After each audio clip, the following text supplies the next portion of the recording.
Vamos daqui a pouco para cá, mas eu acho que seria legal também falar sobre o Supremo. O que você acha do Supremo? Tem algum jeito de controlar? Se você acha que eles estão excedendo, eu acho que todo mundo está vendo o que está acontecendo.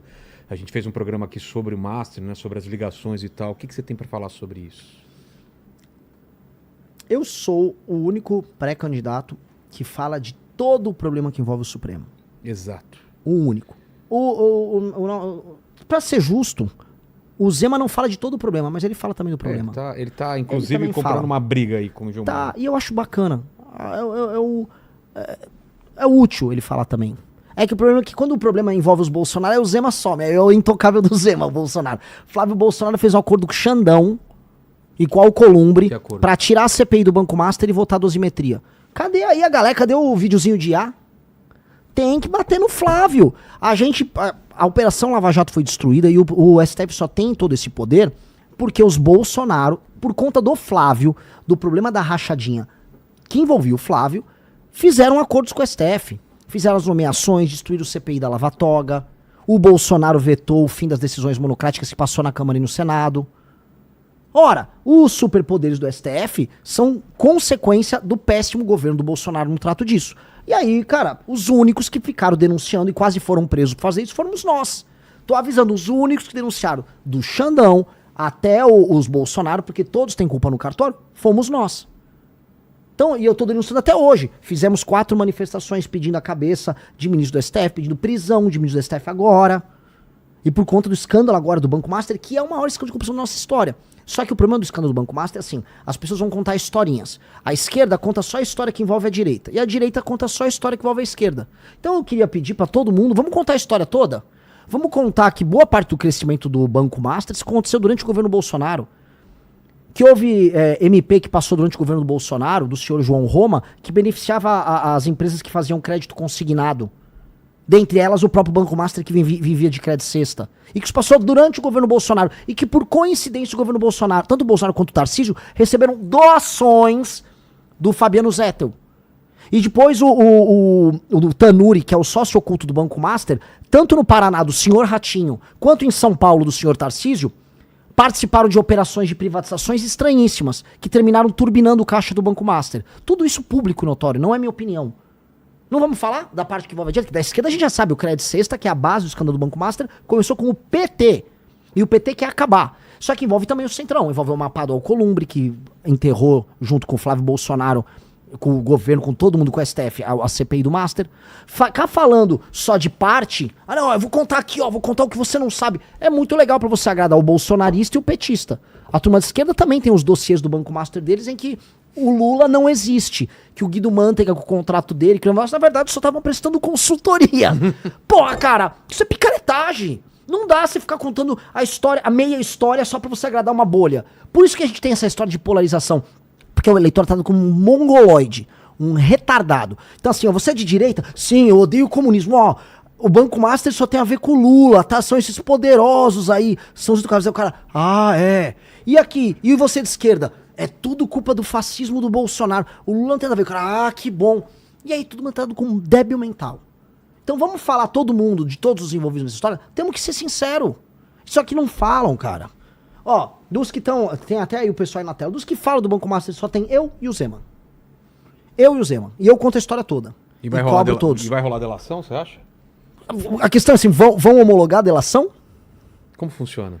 Precisa homologar a delação. Se não, não vale nada. Putz. Só que tem uma fila de delações. Tem a delação do Vorcaro, do Fabiano Zettel, do ex-presidente do BRB. Tem essa pressão pela delação. E tem hoje um ministro do STF, agora vou ser sincero, nomeação do Bolsonaro, que se provou no começo ruim, mas hoje muito boa, que é o André Mendonça, que vem se comportando de maneira republicana.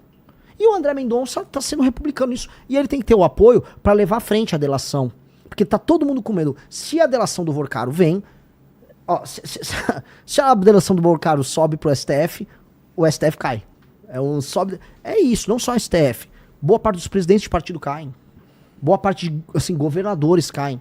Se explicar a relação do Tanuri com o que aconteceu na Sabesp Nemar em São Paulo, do Crédito Cesta com o PT da Bahia, acho que é Copel lá no Paraná com o Ratinho, que inclusive a galera do MBL lá do Paraná, Pedro Deirô, Bertolucci, descobriu tudo, junto com o Metrópolis. A nossa equipe fez pesquisa e o Metrópolis também descobriu, o Estadão descobriu, a gente fez parte ali das investigações.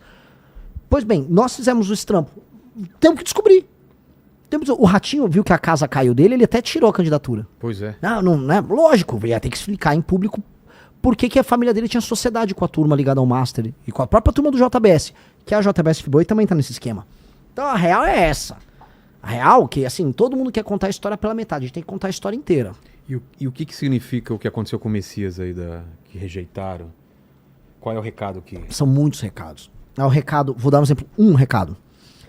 O recado de uma ala do STF, de que o Lula tá ficando hiperpoderoso e que vai ter que sentar e conversar. A gente sabe que o Alexandre de Moraes não queria o Messias. Por quê? Por quê? Porque são alas. O Lula tá fazendo um bloco dele. O STF não é todo coeso. O Alexandre de Moraes, pra muita gente falar, ele é de esquerda, ele não é de esquerda. O Alexandre de Moraes dava aula na minha faculdade, conheço ele de sala de aula. Ele nunca foi de esquerda. Ele ficou de esquerda por uma conjuntura. Uma conjuntura de poder, de briga com o Bolsonaro. Esses caras mudam de lado o tempo todo, fazem alianças diferentes. E o Lula, ele quer ter o domínio do STF. O Zé Dirceu já vinha falando, esse primeiro governo, isso aqui é um recado pra todo mundo, até pra quem não gosta de mim. Zé Dirceu avisou, o primeiro governo Lula, a gente vai sofrer, o Congresso não é nosso, mas a gente vai fazer as nomeações, a gente vai fazer o trabalho. O que ele tá querendo dizer? No fundo, ele não falou literal, mas a gente entende, o Zé Dirceu é um homem inteligentíssimo. Vamos ganhar a eleição, vamos fazer as nomeações com o STF, porque com o STF na nossa mão, a gente vai pra cima do Congresso, pegar a roubalheira das emendas. Pegou a roubalheira das emendas, não é que o PT agora é contra a corrupção, é que o PT quer ficar com uma faca no pescoço do Congresso, e aí o Congresso se torna a base do PT.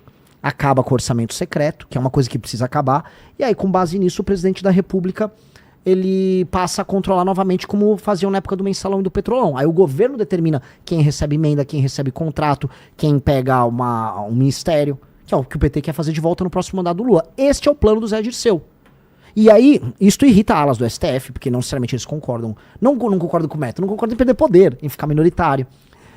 O Senado, uma parte do Senado já estava de saco cheio do STF, tem discussões sobre Banco Master envolvidas ali no meio, tem oportunidades de passar recado pro governo, tem muita coisa. Foi assim, foi um evento único, né? A última vez foi acho que 1894, me corrijam aí, façam fact-checking aqui.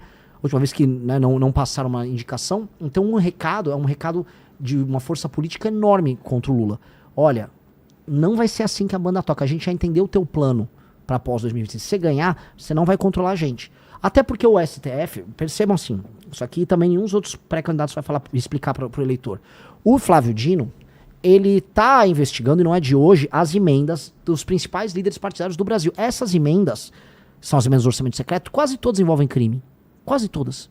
E aí, o que ele fez? Não só ele, né? Assim, há uma inteligência nisso.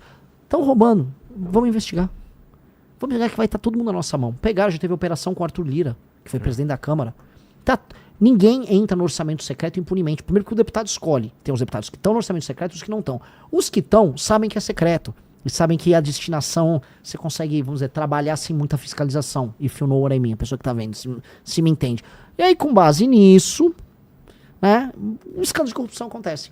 Tanto que, percebemos, as eleições de 2024 foram eleições que, de acordo com os relatos locais, tiveram muita compra de voto, que é caixa 2. Então, tudo isso abastece o sistema corrupto. Flávio Dino, portanto, ele tem na mão boa parte dos parlamentares e presidentes de partido no Brasil. E isso é poder. E o Flávio Dino é do bloco do Lula. Se você gostou do vídeo, não se esqueça de deixar o like e se inscrever no canal. Te vejo no próximo vídeo.